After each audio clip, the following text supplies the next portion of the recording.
So where shall we start? Where do you guys want to start? Do you want us to start with the slides for Unit 6? Or should we start with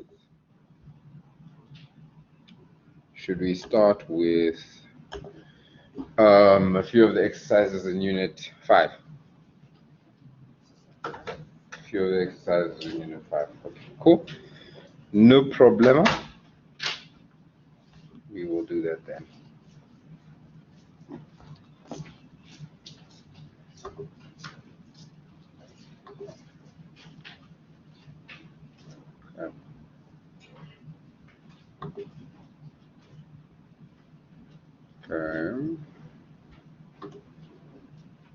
Right. So the register's over there.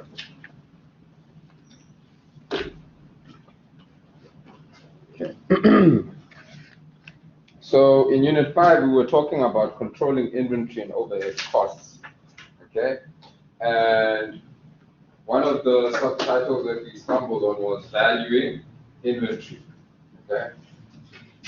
Now we had two methods on valuing inventory. That was the Fico method and the weighted average method. Okay. Some of you guys, hands up those who have heard of this before. First in, first out, and weighted average method in relation to inventory. Okay. Okay. So no problems there. It's fine. Now, it's really pretty straightforward. All right. But let's open up our textbooks to example 5.1. Example 5.1.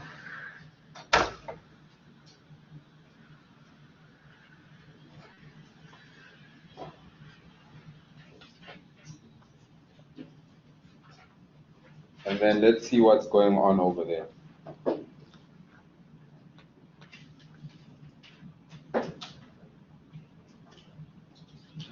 Okay. So if we look there, it says, under the required, it says for each of the FIFO and weighted average cost inventory control methods, the following will be determined.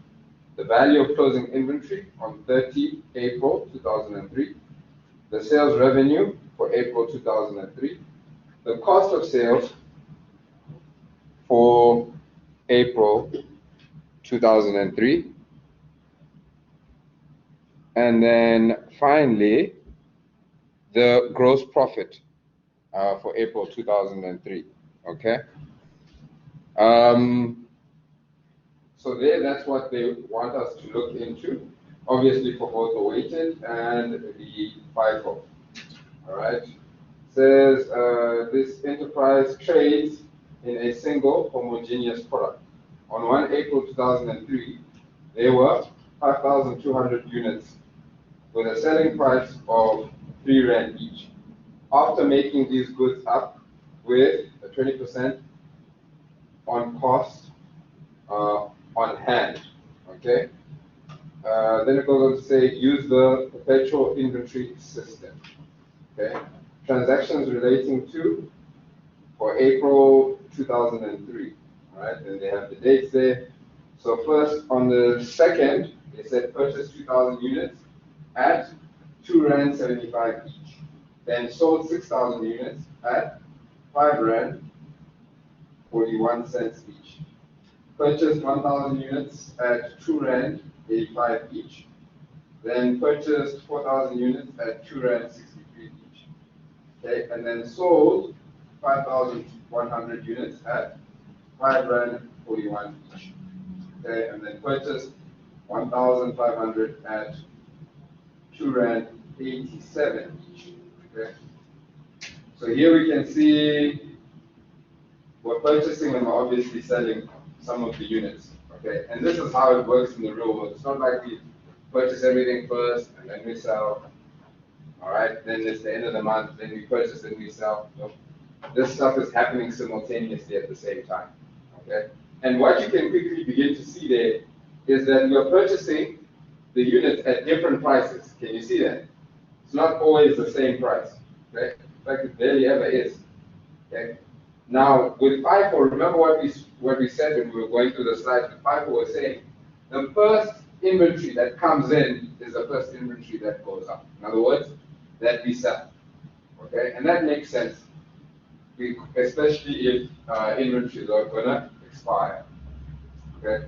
So here, if we look at the FIFO method, you can now see them recording those transactions.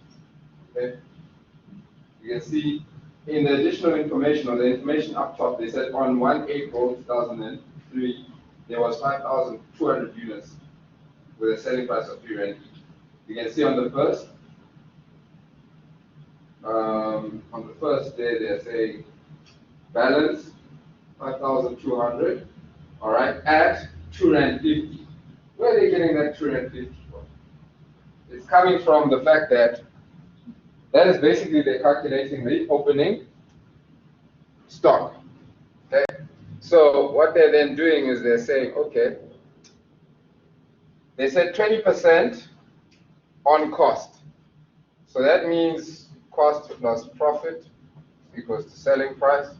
So cost is 100%. Okay, then selling price is obviously 120%. Okay, they told us that we were selling at 3 rand each. That 5,200 worth of stock. So to calculate the rand value of cost, we then say, okay, cool. We know what the selling price is, and we know percentage-wise, so we say what do we want? What we want is cost, which is 100%. What we have, however, is 120%, then times 3 rand. Okay? And when you calculate that, what do you guys get?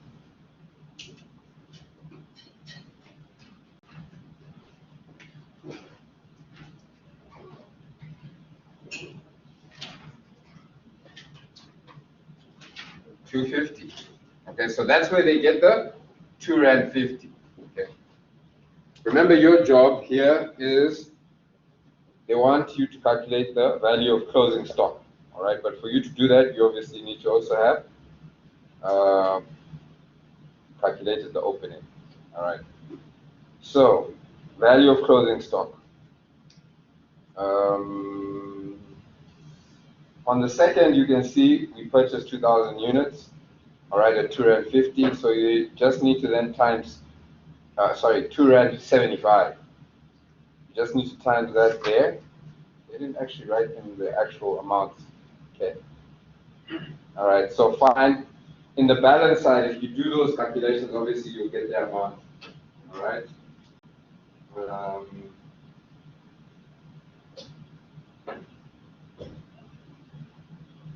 Okay. And so forth and so on. Okay. What's important, since we're on the FIFO method over there, is that if on the 8th we sold 6,000 units, right? At 5 rand 41. So what we then do is we make sure that first of all, we need to issue all of the 5,200 units first, because that was the stock that we had initially. Okay. Then we can go to whatever we bought thereafter. And we bought 2,000 at 2 rand 75. So that's why we're getting 800 under issues, 800 at 2 rand 75. Can you see that? Okay.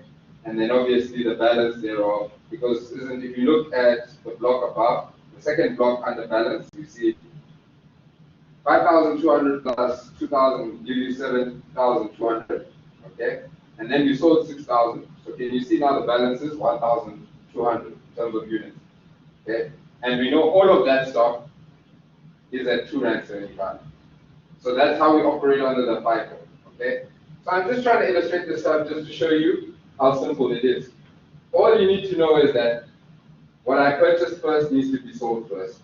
Okay, and then if I have any other remaining stock, I can use up some of that. Right, if I still have units to sell, and then I just need to calculate the balance thereof. Okay, so that's what we do under the FIFO. Now the weighted average method. Here you can see already your table looks quite different. All right. At the beginning, they calculate that 5,200 just like we did under FIFO. Okay, cool, no problem. Then we also recorded the purchase of the 2,000 units, okay, at 275.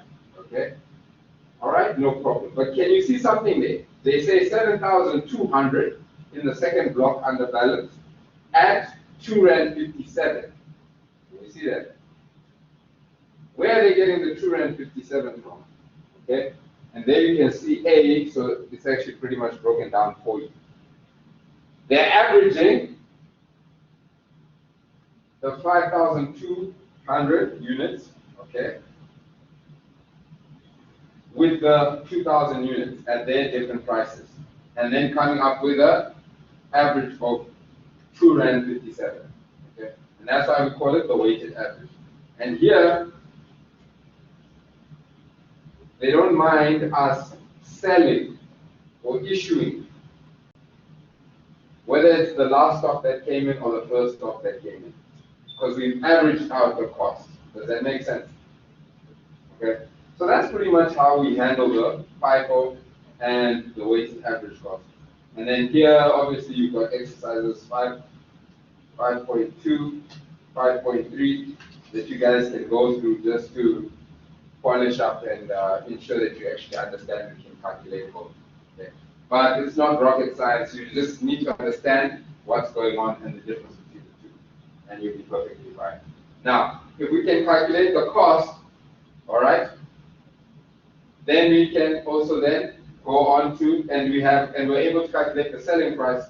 We can obviously calculate the gross profit.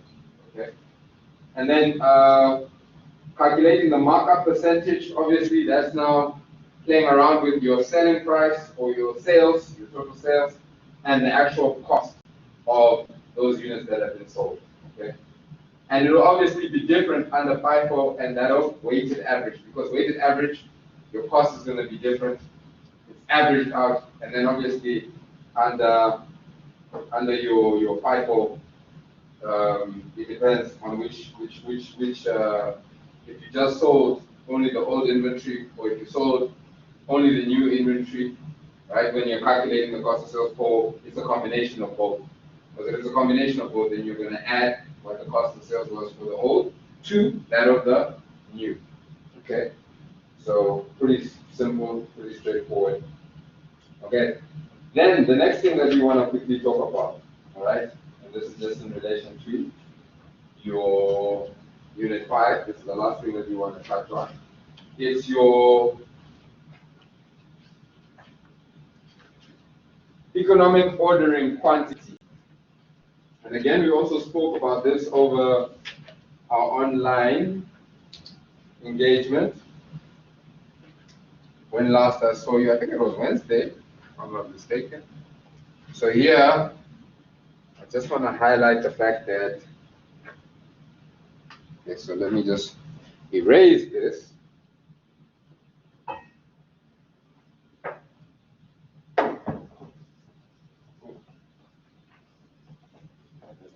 Good. Yeah, I'm just putting, for those of you who are online, I'm just putting the formula for economic ordering quantity on the board. And that is the square root, all right, of 2 times demand times ordering cost, right, divided by your holding or carriage cost plus P times I. What does P stand for again? The cost price per unit, and I, the interest rate. Okay? Now remember, the whole point of this whole economic ordering quantity is to say, how much should we be ordering at a time? What number of units should we be ordering at a time? Why do we want to find that out? Because we have limitations in terms of our storage, all right? At the same time, we need to ensure that we are able to cater to our demand, all right, or to meet our demand. And not only that, but also, there's the demand, is the actual quantity of units, storage, and then there's one I'm missing. Why am I getting to put this one up? Oh, to ensure that our ordering expenses are not significantly high, unnecessarily high, okay? And then also that we have enough raw materials for when we want to um, process them or manufacture our final product, okay? So if we look at question 5.4, all right, there it says, Ubega Ltd currently purchases a particular item in lots of 1,250 units. Ubega Ltd's annual usage of this item is 6,250 units. Ordering costs are 200 Rand per order, and carrying costs are 10 Rand per unit per year. Okay, cool. So they've given us that information. Then what they want us to do other than required, they say, determine the economic ordering quantity. That's the first thing they want us to do. Then they say, determine the annual cost saving if Ubega Ltd changes from an order size of 1,250 units to the economic order quantity. Okay.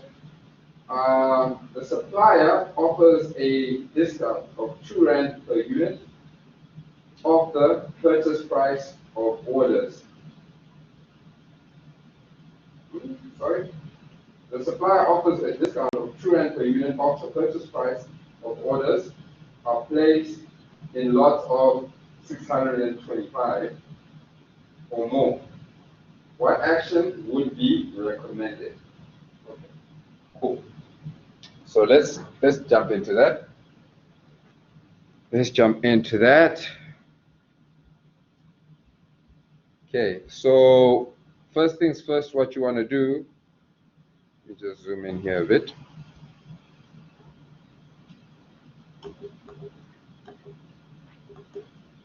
Is you want to identify what are the variables that I'm obviously putting into my formula.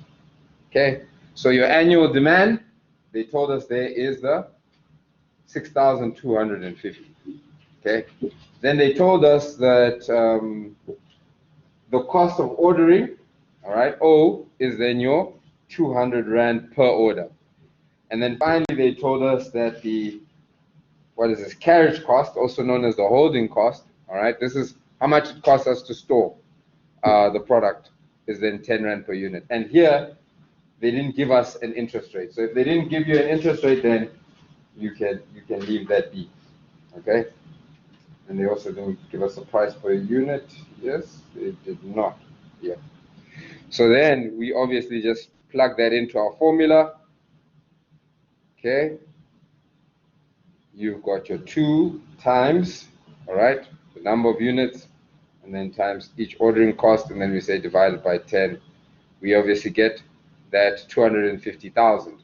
But then remember, this is supposed to be the square root of, okay? Obviously, I couldn't get a square root on this application, so I didn't manage to do that there. And that's why now we come up with 500 units. So the number of units that we should be ordering, the economic ordering quantity, right? The number of units we should be ordering at a time is 500 units. Okay? Cool. So that's number 1. Then it says determine the annual cost saving if Ubega changes from an order size of 1,250 to the economic order quantity. How then can we calculate this? How would we calculate the saving? Yes. We're doing question 5.4. Sorry. 5.4.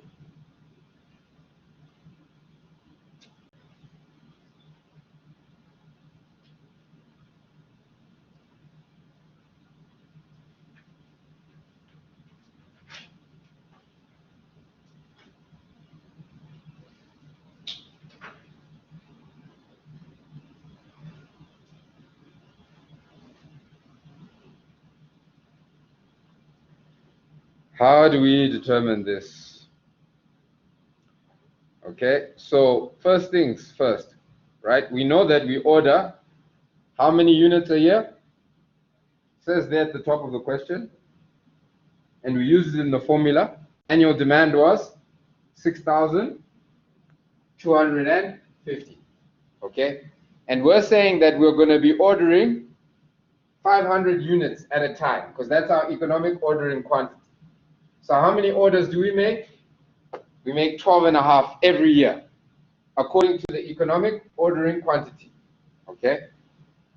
Cool. So now that we know the number of orders, now we can calculate how much it's going to cost us over the period of the year for these 12 and a half orders. Okay? So that's exactly what we do. And we know that our cost per order is 200 Rand per order. So we say 200 Rand times the number of orders, we get the total cost of ordering. Okay? Cool. No problem. So we do exactly that. All right? Then the average quantity, okay, is obviously 5 divided by 2 gives us 250. Okay, because remember we want to calculate the, what is it? The carrying cost, all right, per unit per year. Okay, so on average we are going to have 250 units. Okay, so then we say times 10, and we get that 2,500. So that 2,500 we then add to the ordering cost.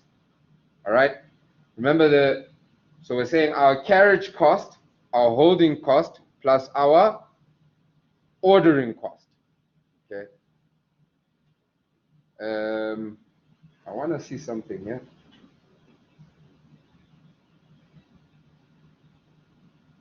Okay, so some of you may be wondering, but then why are we dividing by 2?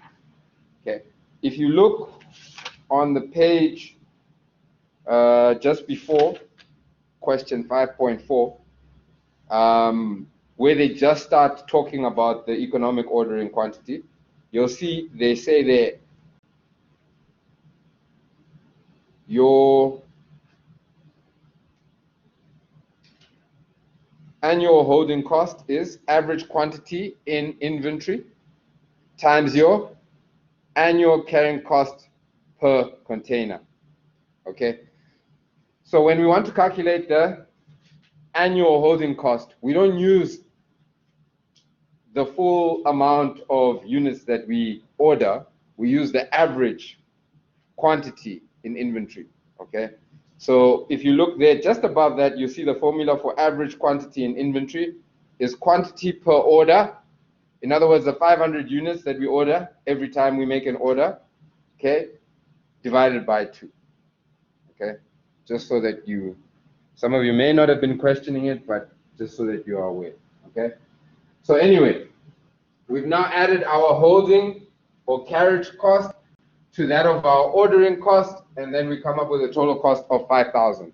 So that's the annual cost to us if we use the economic ordering quantity.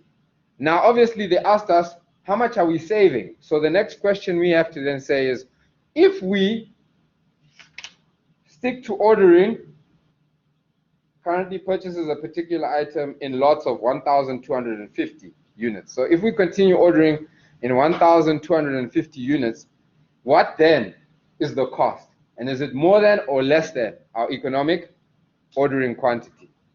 So that's what we then go on to do. Okay, so here our ordering quantity, as you can see, 1,250. We then say how many orders would we have made if we stick with our ordering quantity. So we know in a year, again, 6,250 divided by the 1,250. We have 5 orders, right? Okay, now that we have the orders, we can find out the ordering cost for the year. So the 5 orders times the 200 Rand. Okay, and now we get 1,000. Okay, so already, well, at least our ordering cost is cheaper if we stick to the current plan. Next thing we have to say, okay, but what about our holding annual cost? Okay, cool. We have to calculate the average quantity, all right, which is our ordering divided by 2. Okay, and we get 625, significantly higher than that of our average quantity under the economic ordering quantity. Remember there we had 250 at a time. That was our average quantity. Here we have 625 units. Okay, then obviously we take that average and we say times the actual holding cost per unit per year. Okay, and we get 6,250. And where does that take us to? 7,250. So then now we say, okay, remember the question is, what is the saving? So we then say, what's the difference between if we use the economic ordering quantity and if we stick with our current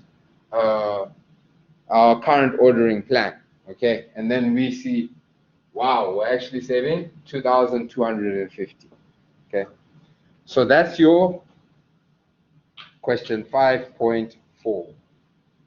Okay, that's your question 5.4.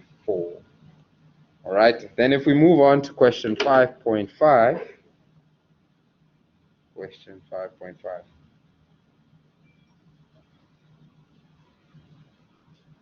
Oh, did I miss? Okay, so there was one last question there. They said the supplier offers a discount of 2 Rand per unit off the purchase price of orders are placed in lots of 625 or more.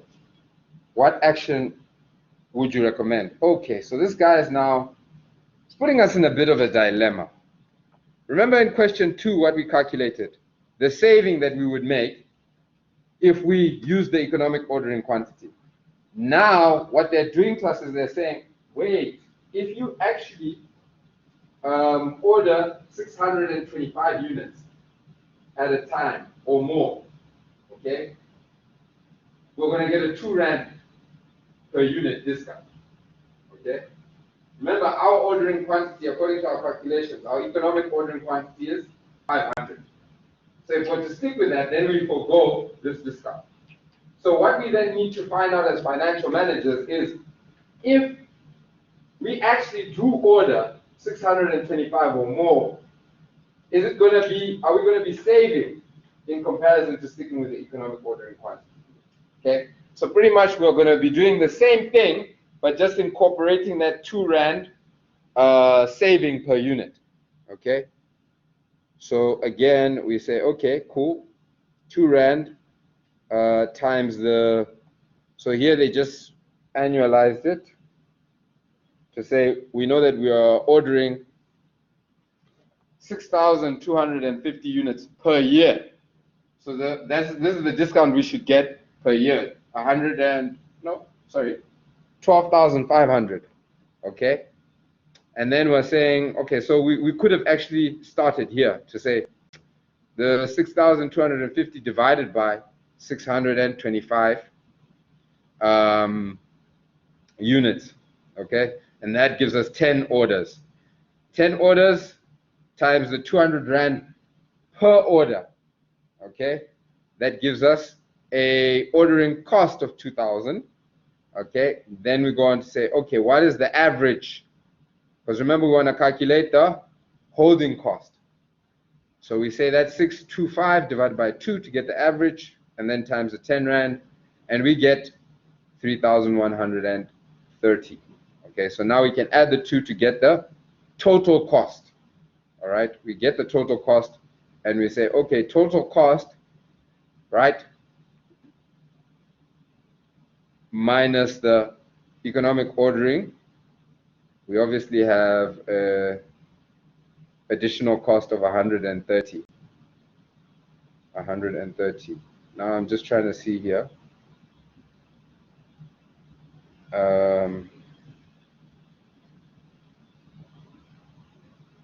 Okay.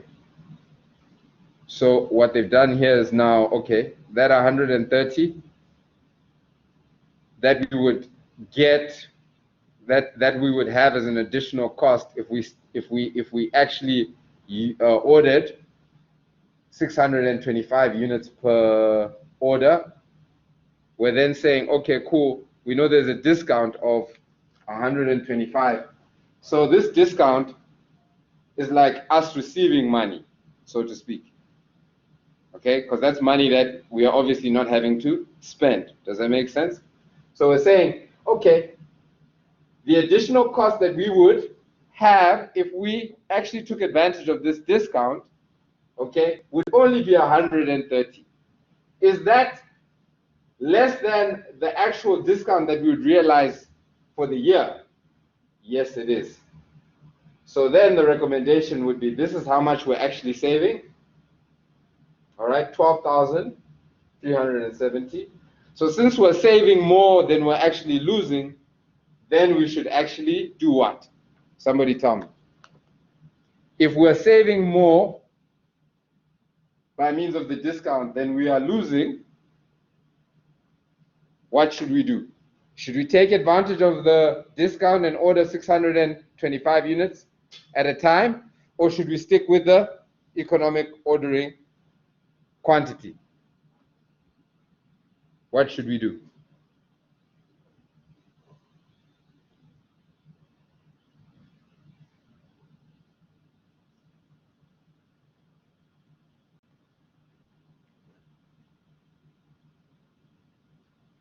Does everybody understand what's going on? It's not making sense. Okay. So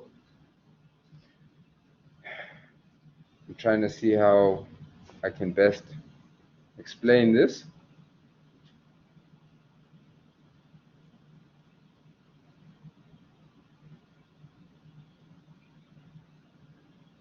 I think another way that they could have done this, I don't know if the maths is going to also add up, but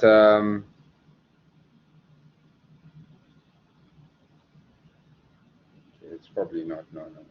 Don't think that's going to necessarily work.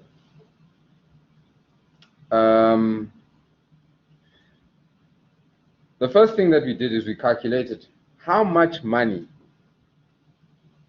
are we going to save if we take advantage of this 2 Rand discount per unit. We said, okay, we know every year we order 6,250. And we know the discount is 2 Rand per unit. That's how we got to 12,500. Then we parked that. We said, okay, let's leave that alone now. So this is how much we would save if we order on the quantity that they want us to order, or that they're trying to encourage us to order at. Okay. Then we said to ourselves, the same thing that we did in part B, where we said, okay, in terms of our total ordering cost, all right, which one is higher? When we order at 1,250 units in part B versus 500, which one do we save more? And we realize it's the economic ordering quantity. So now in part C, we're doing the exact same thing. All right, we're doing the exact same thing, but now instead of using the 1,250, we then said, let's use the 625. Does that make sense? Okay, so forget about the discount for now. We calculated, we parked it, and then we do the exact same thing. And then we realize that, hey, our economic ordering quantity is still cheaper than that of ordering. In other words, ordering 500 units at a time is still cheaper than ordering 625 units at a time. Okay? Does that make sense? Because here, 625 units at a time, the total cost is going to be 5,130. If we order 500 units at a time, the total cost is going to be 5,000. Okay?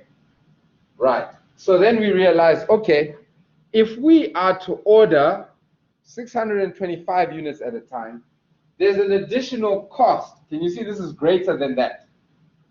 There's an additional cost of 130.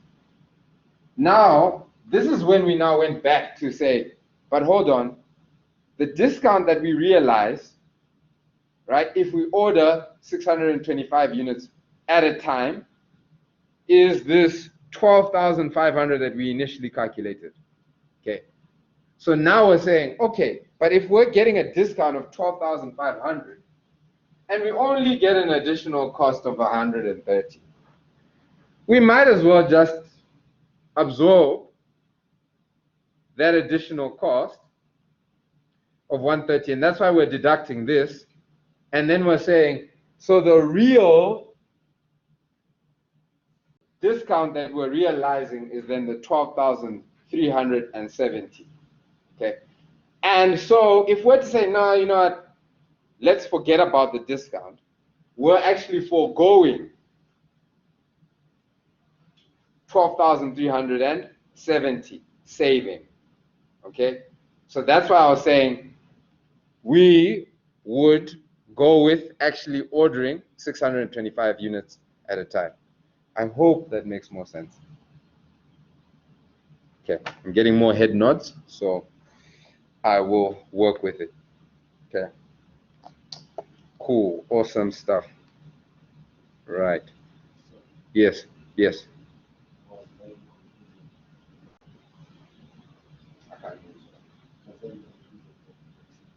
Take the discount.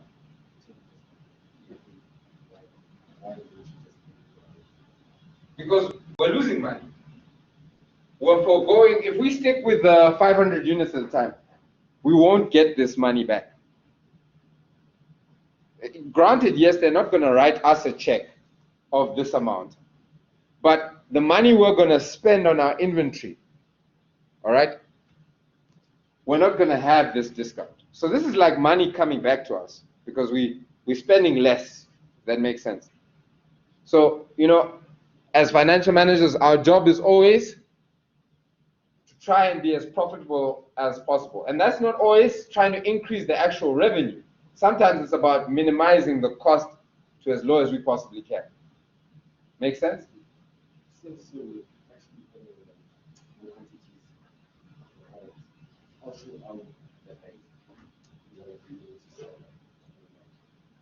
That's the thing.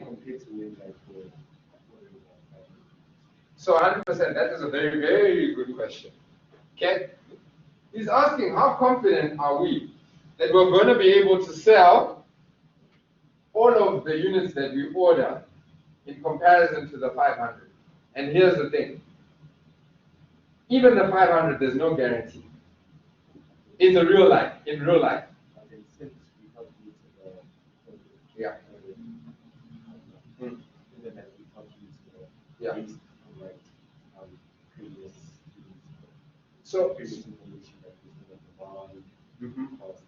yeah. So when you calculate that, you should the cost be able to sell this much. So if you use that information, yeah, you probably don't use much. Like in that way, I feel like there's a little bit more light, there's a little bit more guarantee that so you can cost sales. Yeah. So there's nothing wrong with your logic. There's just an assumption that we make, much like in cost volume profit analysis, where we say everything that we make we're going to sell. And you see, in the real world, that assumption doesn't hold. But like when we do these calculations, we assume that we're going to meet that annual demand that we have been meeting in the past.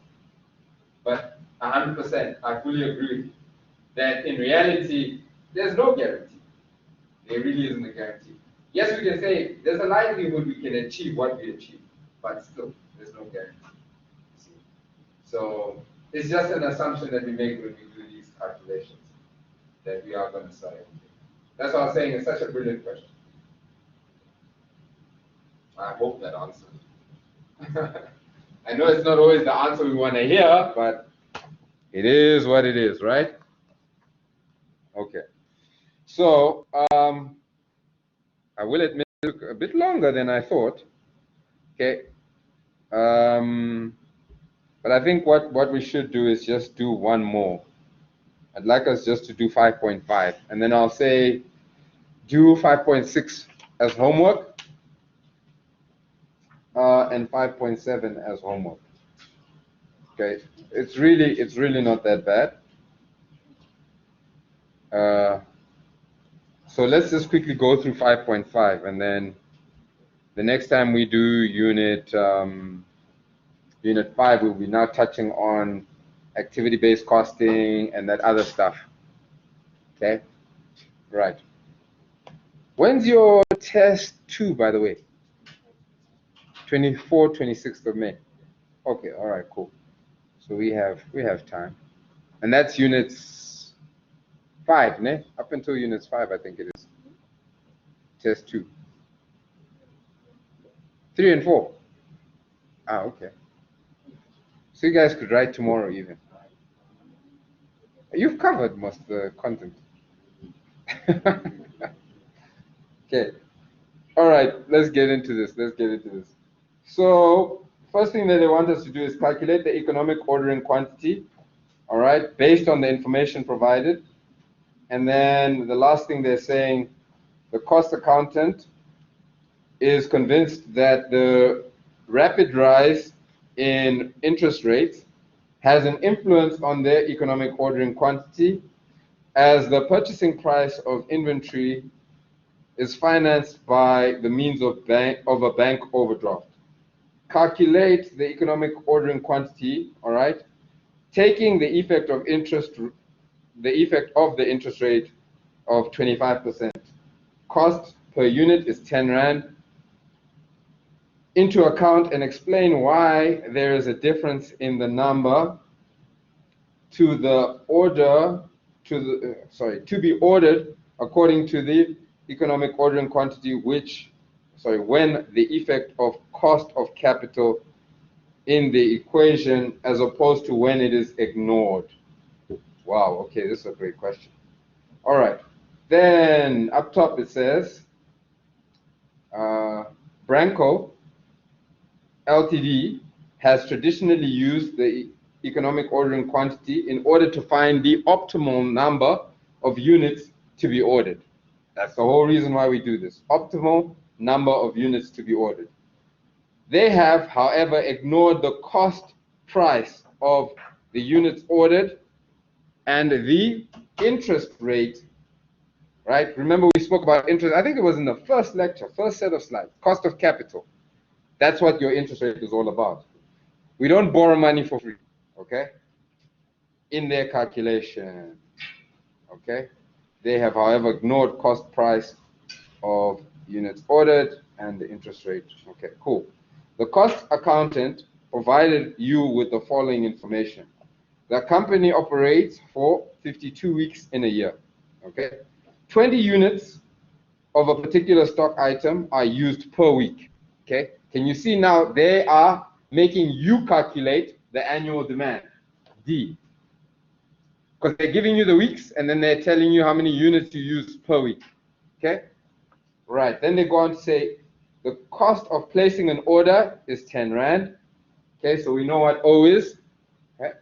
Then they go on to say the cost of holding a unit in stock is 2 Rand 50, okay? So we now know what H is, okay? And again, what did they say in the question? They've been ignoring the interest rate, all right? So they've been ignoring this bit, all right? And then the price per unit as well. Okay, cool. So calculate on the information provided. So firstly, they want us to calculate the economic ordering quantity without this information. Cool, no problem. We'll work with the information given. So then we say, okay, what is the actual annual demand? We then say 20 units, all right, per week times 52 weeks. They told us that they operate for 52 weeks. So the annual demand is this 1,040. Cool, no problem. All right. So we now know our annual demand, and obviously it was straightforward. The cost per unit was 10 Rand. And then obviously the holding cost was 2 Rand 50. So we plug that in, all right, and then we then obviously have to square root our 8,320, and then we come up with an economic ordering quantity of 91 units. Okay, again, there's no such thing as 0.21 of a unit. So what then should be the final answer here? So yeah, I see we rounded down. So that kind of makes sense, I guess. Because if we round up, then that's an additional cost. Okay. So, everybody happy? Are we good? For a second, I actually thought we should round up. But then I was thinking, obviously, break even. Make sense? Sorry, I'm not hearing you. There, we're calculating the number of units that we should order at a time. Remember, economic ordering quantity is how many units should we order whenever we make an order. Makes sense? So there we have it, 91 units at a time. Okay, but this is not including interest. We haven't accounted for interest. Okay? And yeah, we haven't accounted for interest. So then, part B, they're saying interest rate is 25%, that we know. Okay? So then we say, okay, cool. Let's then incorporate interest. So it's the same formula, only thing that we add on is obviously then the interest. Okay? Is it the same? Yes, yes, yes, yes. Yes, it is good. Okay. Cool.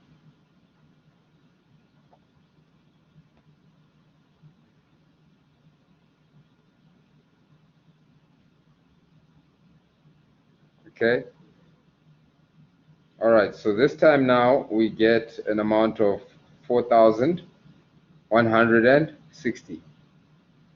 Why is it significantly less? Because our denominator is bigger. Okay, does that make sense? Then obviously we square that, and can you see? Now they're telling us that we should be ordering less actually, because it actually costs more than we realized when we incorporated interest. Okay? Cool. All right, but I think here, maybe don't think about all that stuff I just mentioned, but just focus on making sure that you're able to know the values that you need and where to place them in. Okay? Because if you know that, it's really just about saying, okay, in this first one, we didn't have interest. In the second calculation, we had interest. Okay? And then you obviously pick up that the units in the second one is significantly less than that of in the first scenario. Okay? So again, you can see what we mentioned, I think we mentioned this last week, where we said, you know, one of the key priorities as a financial manager or people in finance is to get your costs as accurately as possible. Okay, because now you can see how significantly they influence decisions. If we didn't accurately incorporate all our costs, we would have been ordering at 91 units at a time, when we should actually be ordering at 64. Okay, or yeah, 64. Yes.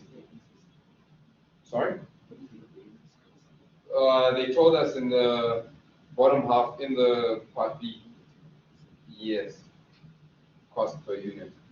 So we still question 1. We will answer question 2. Because question 1 they're saying with the information provided, in other words, the stuff up front. And then only in B do they introduce this new information about the interest. Okay, guys. So you can see they just have maybe 1 or 2 tricks then 5.6 and 5.7, but I think that you will be just fine. So do have a look at that, play around with that. When you have a chance, all right, before our next lecture, if you have questions, then we'll tackle them together, but I don't think we should spend any more time there. So now, what we can do now is I can give you a quick 10-minute break.